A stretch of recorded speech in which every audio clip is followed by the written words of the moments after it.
Her car was parked right there, along there. That's where we would go and everything.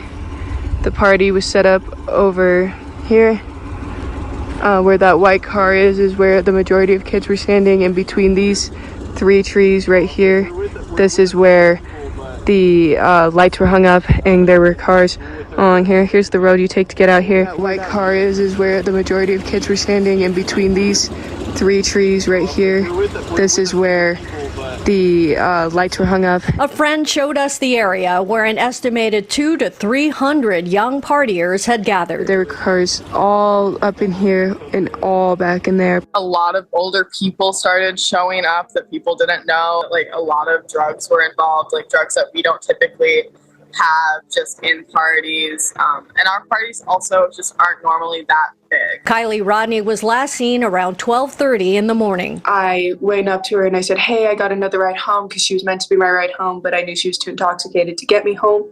So I said, hey, I found another ride home. Like, I hope you stay safe. Like, I'll see you tomorrow. Like, I love you. Like, have fun and stuff. I think it's totally possible that somebody could have taken her and maybe offered to drive her home. Friends discounting the possibility Kiely tried to drive home on the dark campground roads and accidentally went into the lake. They've searched into the forest, they've searched into the water, they've searched in every single place, and there's no tire tracks or anything from what I know.